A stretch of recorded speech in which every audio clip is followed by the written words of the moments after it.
Hello.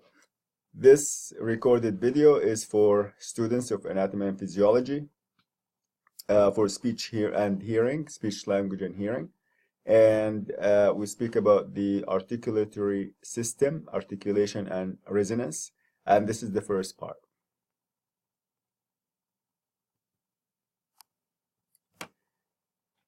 The articulatory system, first, is concerned with making speech. You do not make speech with your vocal folds. Your vocal folds produce a buzz. They just make just a regular buzz. There's nothing much special about it. It's mechanical.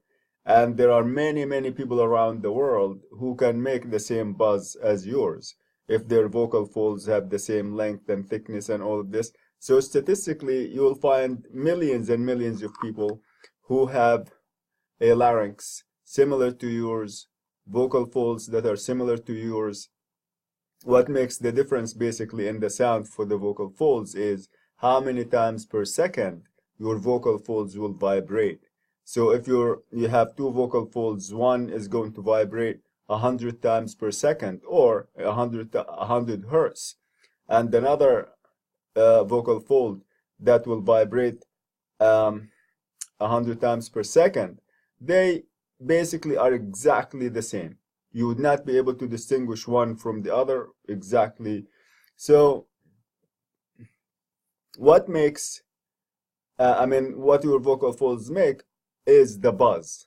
Just when you have a balloon, you have a balloon, has air like your lungs, and then the air, on top of the airway, you have the vocal folds, and then the vocal folds must be together adducted like this so that it can vibrate. So it will be like this.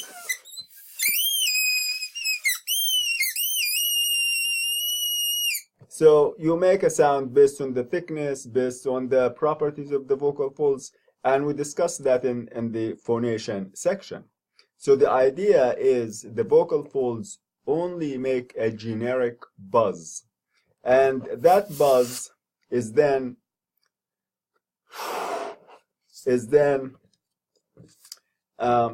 played into a tube, which is our vocal tract.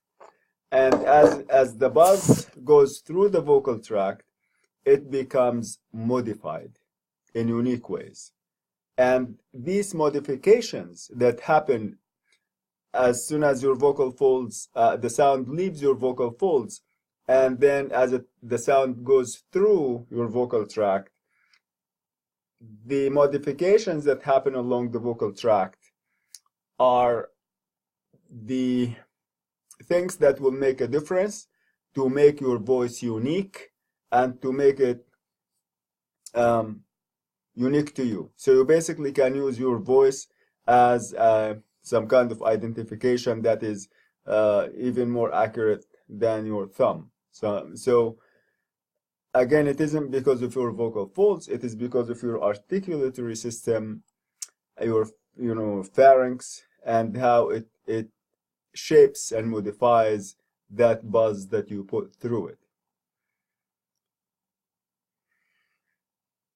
So the articulatory system has organs of speech, and they make speech. And speech is made in the vocal tract, somewhere in the vocal tract, as we will speak, as we will discuss, but again, not by the vocal folds themselves.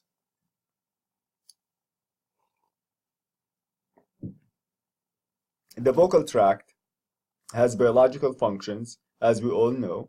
We use it to swallow. We use it to feed. We use it to breathe through the nose and down.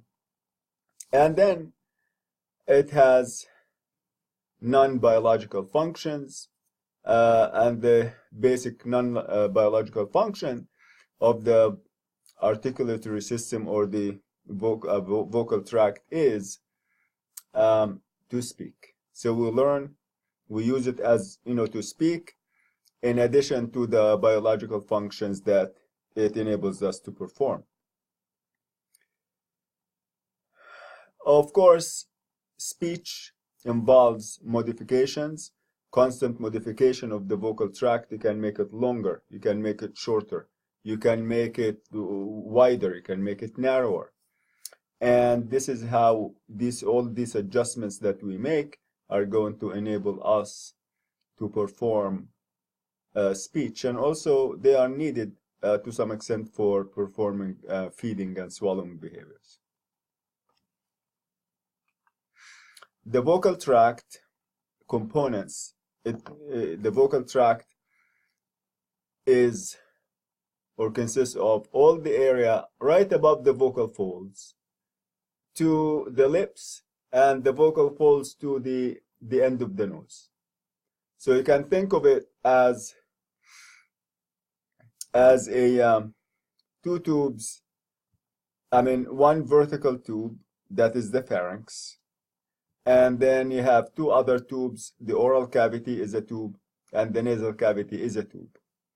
You are going to understand why we use the tube analogy. You'll understand this more in speech and hearing science, but we'll kind of give you some background, quick background here as is needed by the context. So we have the pharyngeal cavity, which is the vertical tube here, all the space above the vocal folds. You keep going to the very end of the nasal cavity. So that's the segment that it has to, it's vertical. All of this is the pharynx. Then the pharynx is joined by two other tubes, or two other tubes are joined onto it, the oral cavity and the nasal cavity. Before I move on to this, I want to explain the piece on about resonance. Resonance, you hear the expression when someone says, I can resonate with that. That means there is a wave, particular tone, high pitch, low pitch, playing here somewhere, and then some other object or air that is near this area is going to vibrate in response, even though you do not do anything in particular to cause this intentionally to vibrate. So for example, I have a tuning fork, and I'm going to, this tuning fork vibrates at 320 hertz. So hit it, makes a sound. Have another tuning fork, and I put it next to this. Even though this is the one I hit, I did not hit this one.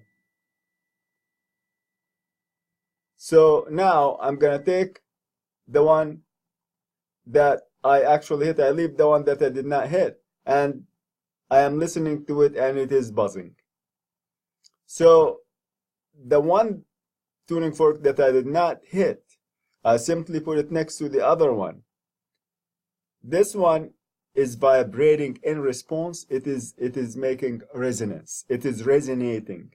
So when someone has an idea, and then you kind of accept that idea and say, oh, I think exactly the same way, it means I resonate with you. I reflect what you are thinking. The trick is, the closer these two objects are, the stronger the response is going to be. Like this one is exactly 300 times 320 hertz. 320 times per second. If I hit it, it's going to vibrate at that rate. This one is the same. Since they are identical, if I put them close, I get the best resonant, the best response from this one that I did not hit. But if I get one that is 400 hertz, that is not exactly the same, it will respond, but not as strongly as this one. So the farther, the more different the two tuning forks are, the less and less the response of the resonant, the resonator, the one that is going to respond to that. So the idea is, when we speak about speech, the vocal folds make that physical vibration. And that vibration is going to make the buzz. That buzz goes through the vocal tract. The vocal tract now has a column of air. That air will vibrate in response to the vibration of the vocal folds.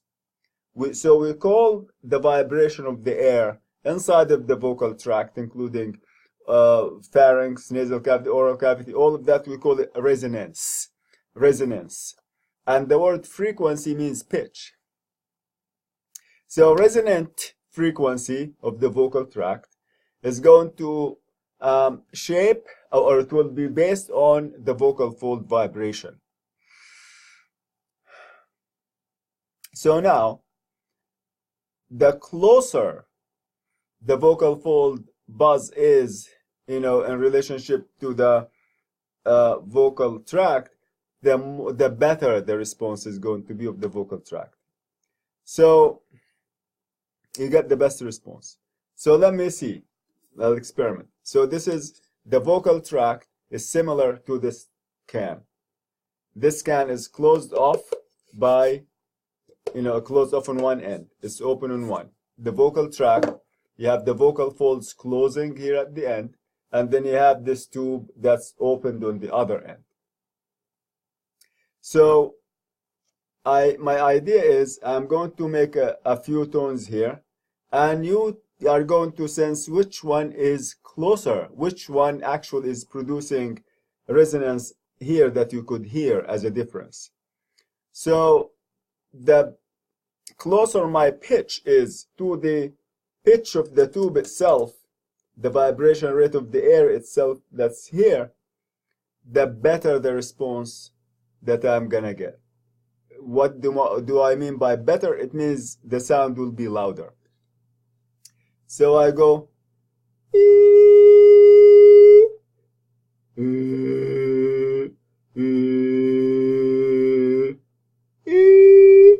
so you judge, but compared to this,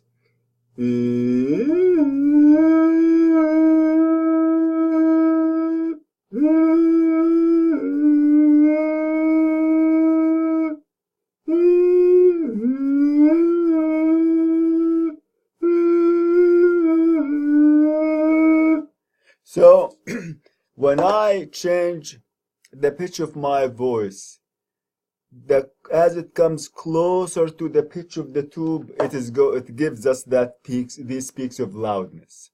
So that's the idea. The idea is that the vocal tract acts as a filter. It deletes certain parts of or attenuates or decreases certain parts of the wave that is played into it, and it amplifies the sound. It enhances it. So this is what we mean by resonance. So the process of articulation is the process of bringing different articulators together in contact so that they can shape that buzz that is going through the vocal tract. So the process of bringing mobile and immobile articulators into contact to produce speech sounds. I'm not speaking about your mobile phones, or better called cell phones now. So let's see what that means. Mobile articulators or mobile articulators are ones basically that are movable. They move around. Your lips, are they mobile or mobile articulators? Let's see. How about if you bring your lower lip in contact with the upper front teeth, what sounds can you make? As in fun. As in van. So the lower lip is a movable, movable articulator, and the upper front teeth, hopefully, they are immobile. Hopefully, they are gonna stay in place. So now you can put the tongue between the teeth, upper and lower, thumb. So that is gonna give you again, the tongue is a mobile articulator, and the teeth are immobile. How about if we say t, t, t, d, t, d, k, g? In each case, I got the tongue to come in contact with an immobile P area comes in contact with this, and it enables me to make sounds. So that is the process of articulation. You are going to notice that the word articulation is used when you refer to bones connecting with other bones. We say this bone articulates with that bone. Like say the bony segment of ribs articulates with the spinal column at certain areas. So the word here articulate is to actually connect. So now, the shape of the vocal tract is going to affect the sound, the level of this. I mean, what kind of sound that you will hear. So when I say here voice, I mean your voice in general that you hear, that we hear at your lips as it goes, your sounds go out of your lips. So when you say a sound, say ah, the sound goes out into your vocal tract, then it is going to be resonated. It will be replayed by the air in the vocal tract. So when the sound is replayed, it is creating harmonics. Harmonics are sounds that result from the original vibration. Like when I told you here,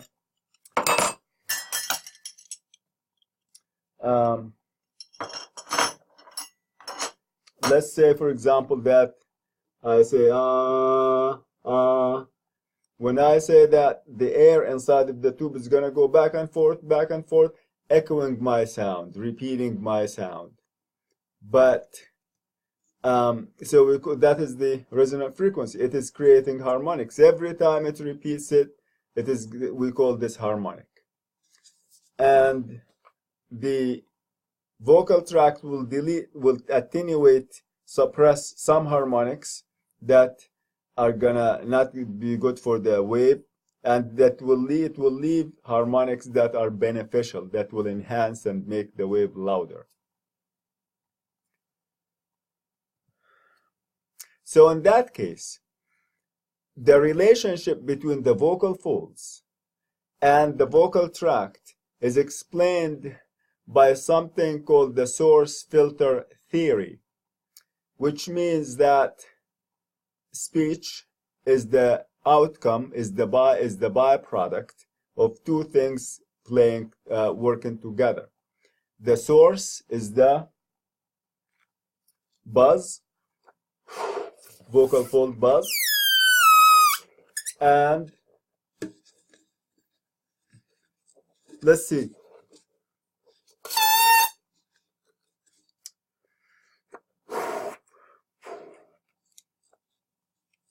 I don't have anyone to help me, so.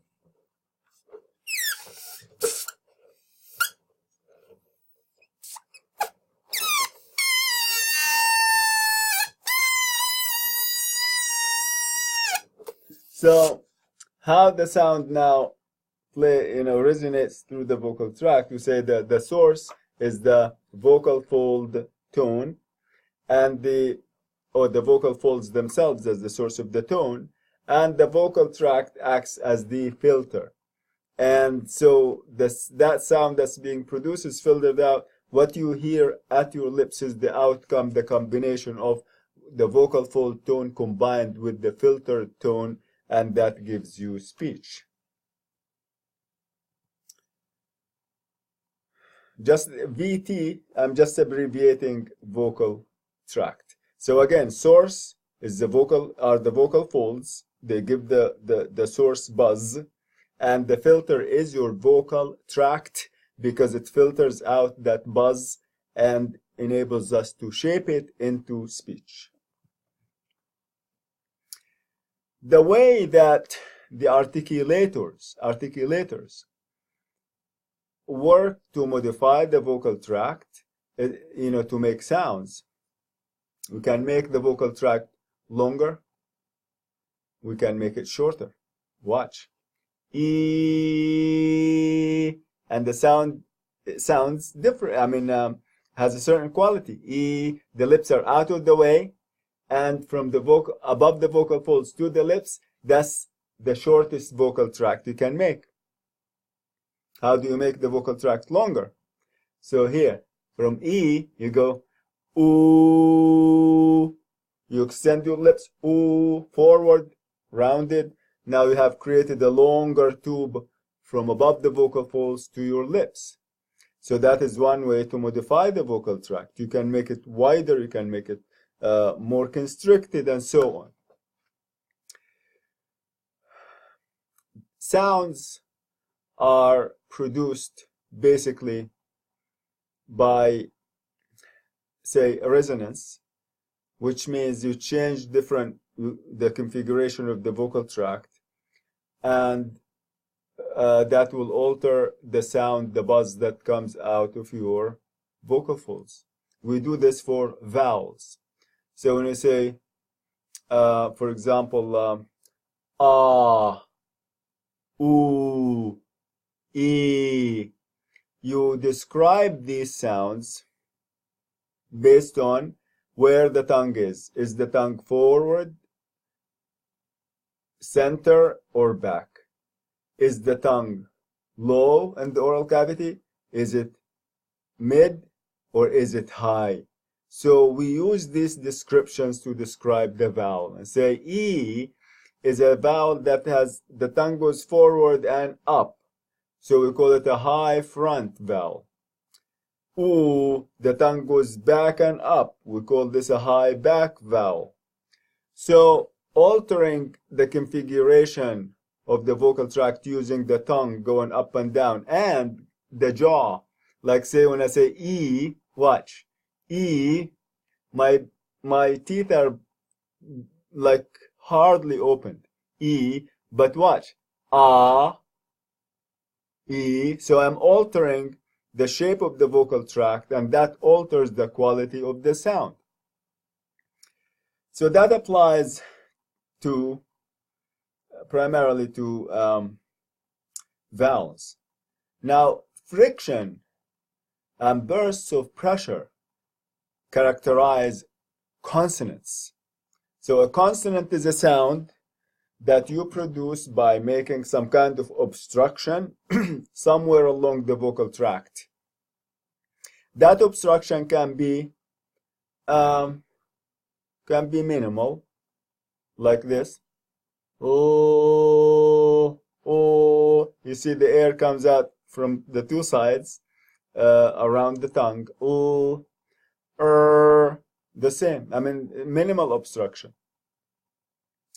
But if you say zzz, zzz, zzz, try it now. Zzz, you bring the tongue tip against the alveolar ridge and you create a tiny, tiny space, increase intraoral pressure, and the pressure is going to kind of force itself above the tongue tip, between the tongue tip and the alveolar ridge, and it will make your sound zzz. So the same for no, I'm sorry, the same for s, the same for sh, and zh, f, v. So all these sounds, what is common among them is that they are made by friction. So we call these sounds fricative sounds. Th, as in thumb, v, as in father. And even the sound h, as in hand. These are all fricative sounds. So we basically named all of them. F, v, th, v, and sh, zh, and then we have the h. So 4 pairs and a single. So then another set of sounds are produced by completely shutting down the airway, blocking the airway. So, and then releasing that to create a little plosion like this, or k, or g, or t, or d, or p, b. So we have 7 sounds that are called stop sounds, that, or sometimes called plosive sounds. These sounds again are p, b, t, d, k, g, and between the vocal folds you get as in when you say ka, n, ba, n, me, n. So that when you shut down the airway, you are gonna feel it. Try it and you will see that you shut down the airway, and then you do not vibrate the vocal folds. You just go slam, go away. Slam, ba, n, ba, n. So I mean ba, and then you start to, of course, move on for the vowel after. But when you produce the sound, you slam and you do not vibrate. This is why it's a voiceless sound. You will study these sounds extensively in phonetics, and you'll study them extensively to some extent in speech and hearing science. But this gives you, I discuss them within the context of the anatomy, so it makes sense to you as to why you are studying this, the anatomy here.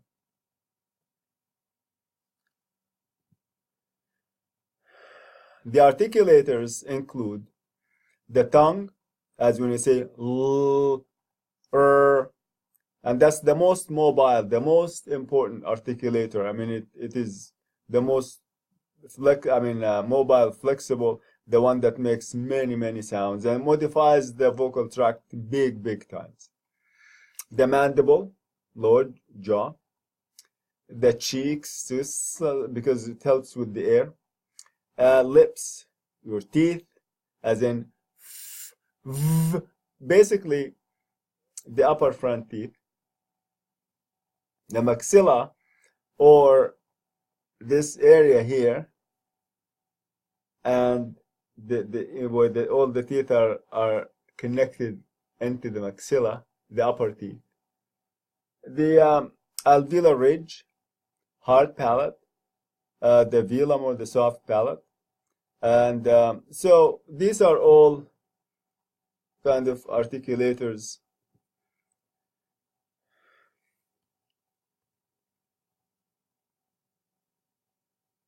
Here is the alveolar ridge, would be here.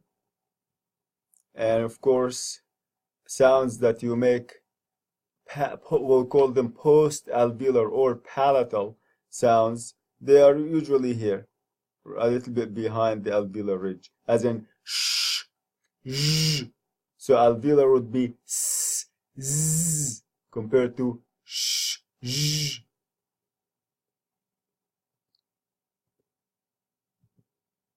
Sorry. So this oral cavity, we are going to study now the structures of the oral cavity, nasal cavity, and then the pharyngeal cavity. So now you can see someone's tonsils here, and that's before surgery. The person was 21 years old. You can see the uvula, how it is. Of course, you can tell that this is going to affect the person's voice, and that chamber that's supposed to be free for air, you're not going to be able to use it this way. So the sound is going to have a characteristic quality to it, again, that you are going to learn in speech and hearing. This is after surgery. The development of the vocal tract. First, the newborn cannot yet close off the nasal cavity from the oral cavity. So the velum is like this, and they are supposed to bring it up to seal so that you can separate the nasal cavity from the oral cavity. So it needs action. The baby's velum is small, and it is not yet, the baby doesn't have much of a control yet. So the structure itself is high. If you look at the larynx itself, just look at the jaw, and you go from the jaw, middle, center of the jaw, and you keep going back, and then you can see actually basically the epiglottis. So the whole larynx is elevated and going forward, and that is basically to facilitate feeding and swallowing for the newborn. Then 6 months, 9 months, the whole larynx is going to start to descend down, and that will change the sound quality. It will change pitch, and but about 6 to 9 months.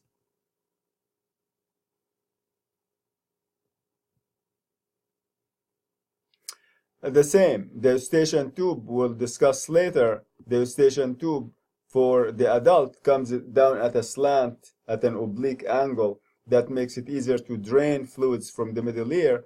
For the infants, it is closer to horizontal, which makes it harder for drainage of the fluid, and it makes it even when the baby, if you have a baby and the baby is laid on her back or his back like this while holding a bottle and feeding, that could cause middle ear infections. The fluid can go into the eustachian tube. It can create problems.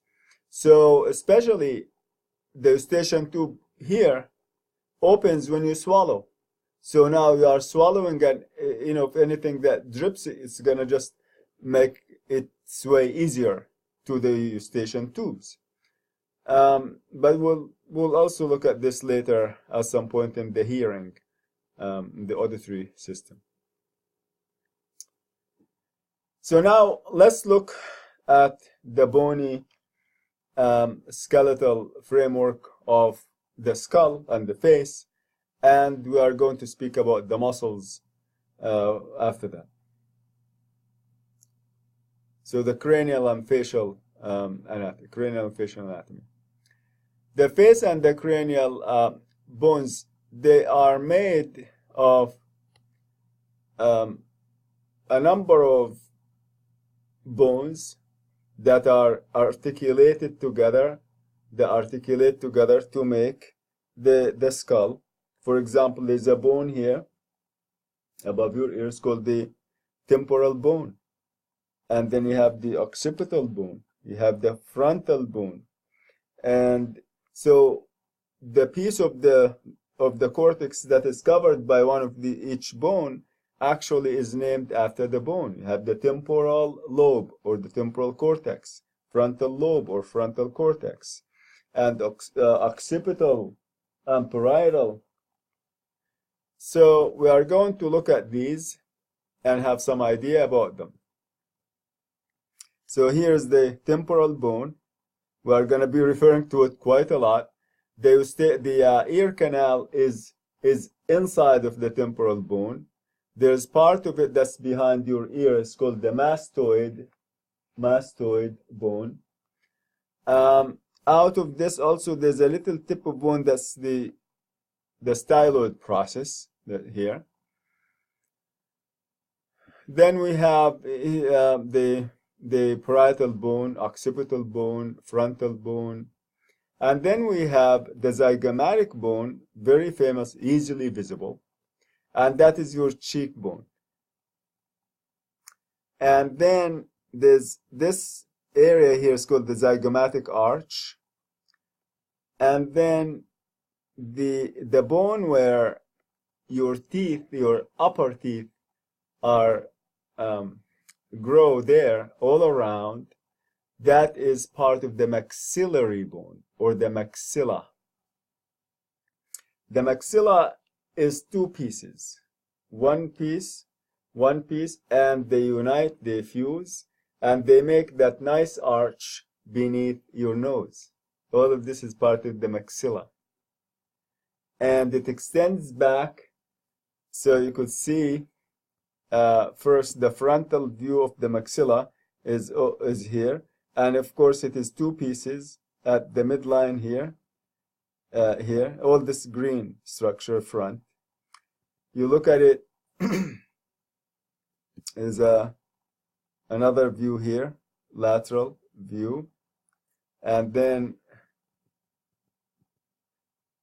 here you can see it more. This again, left side, right side, and they fuse. You can see the fusion here between the two big teeth, two front teeth here. And this is another view. So the area that is hanging down where the teeth are inserted into the maxilla or grow out of the maxilla, this is called the alveolar process. Okay, the alveolar process. And the alveolar ridge would be behind these two central front teeth here, inside, around this area here from the other side.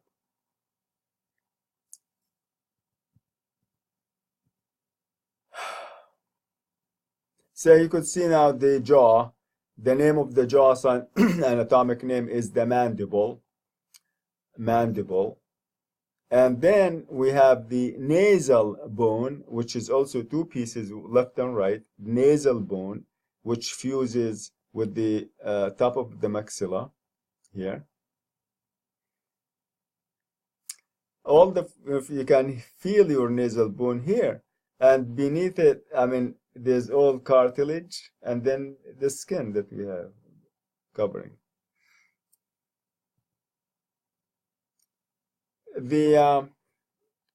So you can see the styloid process here. Now the joint between the mandible and the temporal bone, we call it temporomandibular joint, otherwise known as TMJ. Now, many people use TMJ to refer to a disorder, temporomandibular joint disorder. But the TMJ stands for temporomandibular joint.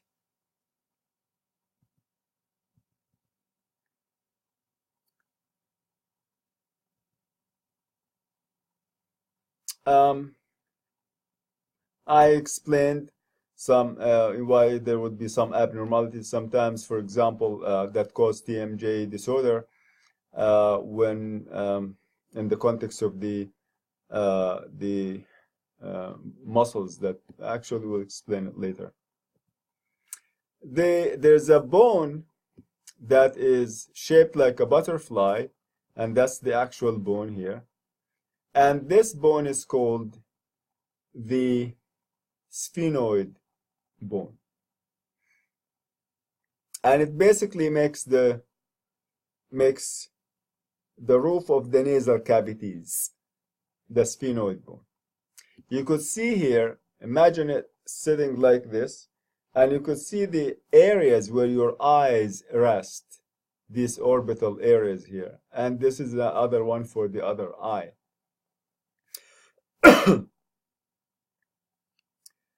You can now see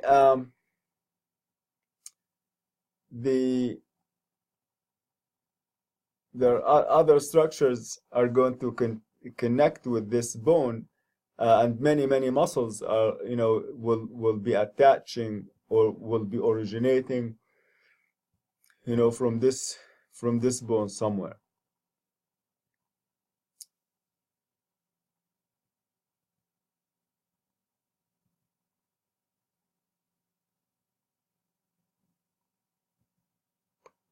Okay, you could see now the here the styloid process, and we know that the three muscles that originate out of it, and we call them the styloglossus, stylohyoid, stylopharyngeus. And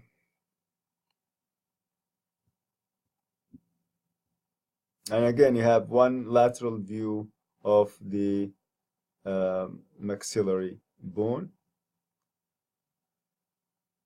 The arch or the orbit that is made, that's beneath the nose, again, that's all part of the maxillary bone or the maxilla. So let's look now at the structures of the nose. We'll take that from outside first.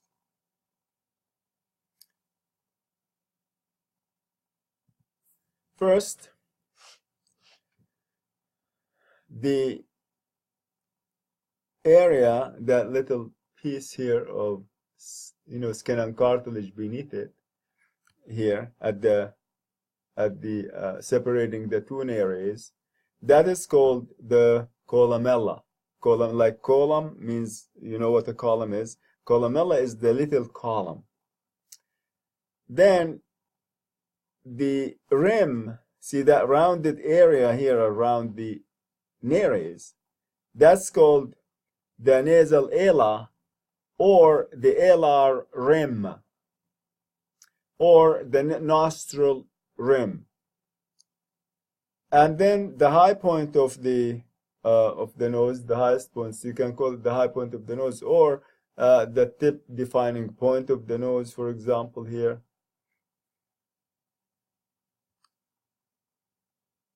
And of course, we know the area that's beneath the nose, and we explained that is between on top of the upper lip. That is called a philtrum, and the two little columns left and right are called the philtral ridges. And you remember Cupid's bow, the borderline that's on top of the upper lip, because it looks like a bow. Now let's look at the inside of the nasal chambers. Each nasal chamber has like 3 grooves, 1, 2, 3, and the protrusions, and these are called nasal conchae. And the idea is that this is one side. Of course, you know that the wall between that is separating the nasal cavity into two sides is called the vomer bone. And parts of the function of the nasal cavities, or the nasal system generally, is air conditioning. So your body temperature is 97.6 to 97.5 to about 98.5. On average is 98 degrees. So that's quite high compared to the outside temperature. And in cold weather, when you breathe in air, in order for it not to make you sick and so on, ideally that air has to be your body temperature. It should take the temperature of your body before it goes into your lungs. The nasal cavities are going to condition that air as it goes in, and it makes it the body temperature. In addition, these are the functions of the nose and nasal cavities. In addition, the nasal cavities serve to filter out dust, pollen, things that should not go into your airway. So just inside of the nares there are some hairs, and these hairs actually have an electric and magnetic kind of attraction to dust and other atoms and molecules of dust. It will attract, so it kind of filters out the big things that are going into as you breathe the air. And then inside, as the air goes through, the entire chamber is lined up with a mucous membrane. Mucous membrane means M-U-C-O-U-S. That means the mucous membrane that is lining up, for example, the top of the vocal folds, for example, or the mucosa, sometimes we call it. So it is the tissue. But if you say mucus, M-U-C-U-S, no O-U-S, M-U-C-U-S, that is the fluid, that is the mucus, the nasty stuff that you need the tissue to clean. So the mucous membranes, they have cells called goblet cells that make that fluid, the sticky mucus that everyone produces. And this mucus is going to attract other kind of things, harmful things that you should not be bringing into your lungs, and then that, when there's enough, you clean your nose. So, in addition, the tonsils, the pharyngeal tonsil known as the adenoid or adenoids or adenoid pad is the same. That is going to release fluids here that has antibacterial, antiviral kind of, disinfectant, you could call it. And it releases it to moisten all this area. So as the air is going in, it gives you another layer of protection against, germs and viruses and so on. And that is all part of the immune system. And it is connected with the other palatine tonsils inside of your mouth. And also there's another set of tonsils here that is on the base of the tongue, way back on the base of the tongue. And so all of these tonsils are connected, together into a system that is called Waldeyr's ring. Waldeyr's ring. So this is why when someone has like tonsils, like the ones that you saw a few minutes ago, like the young man, enlarged tonsils, in 66% of the cases of people who have enlarged tonsils, palatine tonsils, they also have an enlarged adenoid. We call this, if it is tonsils and adenoids enlarged together, we call that adenotonsillar hypertrophy. Adenotonsillar hypertrophy. If it is only the adenoids enlarged, we call that adenoidal hypertrophy. Hypertrophy means enlargement. And tonsillar hypertrophy, or enlarged tonsils. Okay. So let's see, to make sure that we've covered all the functions: temperature adjustment, humidity, particle control, and then humidity adjustments. The nasal cavity has moisture in it, a lot of moisture as we breathe and so on. So there are many blood vessels flowing around and bringing in fresh blood that and that blood brings in heat with it. So how you can actually you can humidify the air or make it the same if the air outside is very hot. As it goes into the nasal cavity, it kind of gets the temperature becomes lower, so it becomes the same temperature as your lungs. Humidity is when you live, in Plymouth, Massachusetts, and if you live in that area near the shore, you're gonna not be able to have salt in your salt shaker at all. Basically, you'll have that there, but it's all the time.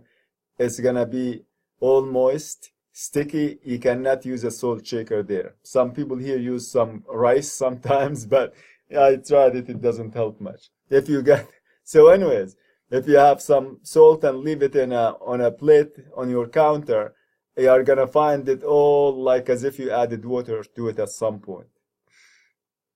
So the idea is, if you live in an area that has lots of moisture, and when you breathe in air, your nasal cavity is going to take out some of that excess moisture out. And if you live in a desert or are in a desert area that is very dry, like Arizona, some places in California, as you breathe in, the air is very dry. And so the nasal cavity puts moisture, mixes it with moisture, so when you breathe, it doesn't harm your lungs. In addition, last but not least by any means, the nasal cavity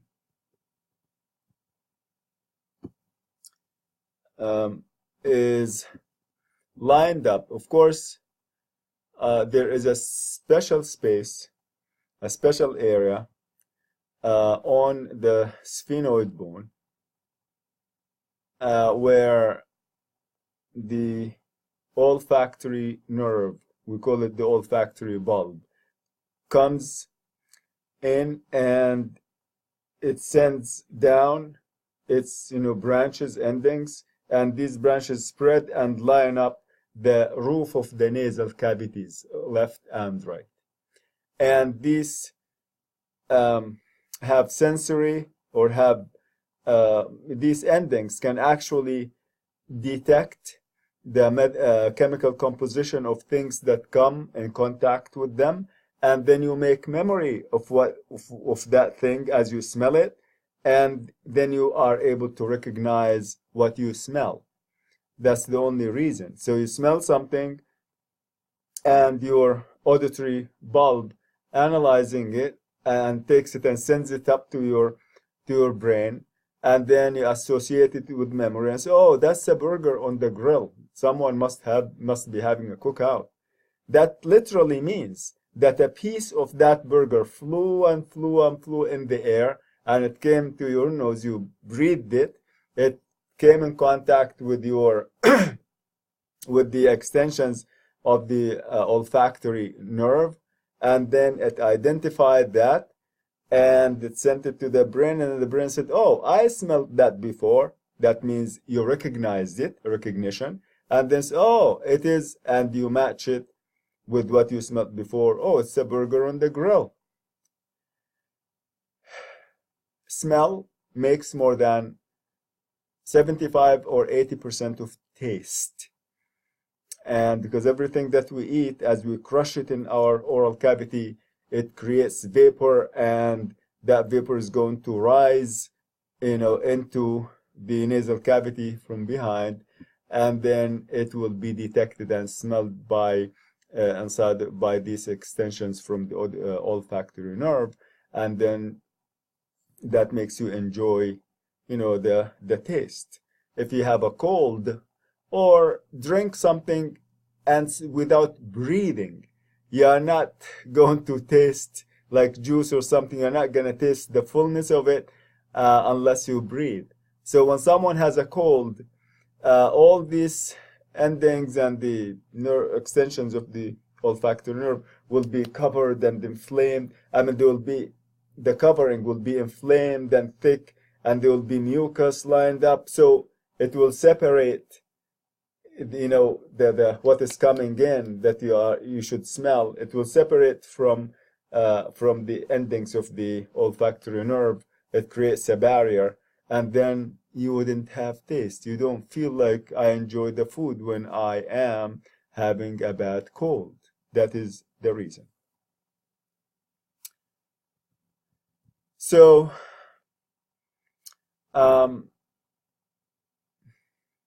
again, the nasal cavity is a big chamber made into two, left and right, and the bone that divides the nasal cavity into left and right is called the vomer bone. It's a plow-shaped bone. In the video that I give you the link for at the very beginning of this section, it is going to show you the vomer bone the best way, and of course that's a great video that shows you how the bones articulate, and it takes out, takes apart the whole, all the bones, and then puts them back again. It's a really very interesting and well-made video, so please watch it more than once. And so basically that's the end of the first section, and as I promised, I'm going to make the third section available, and I hope that it helps. So thank you.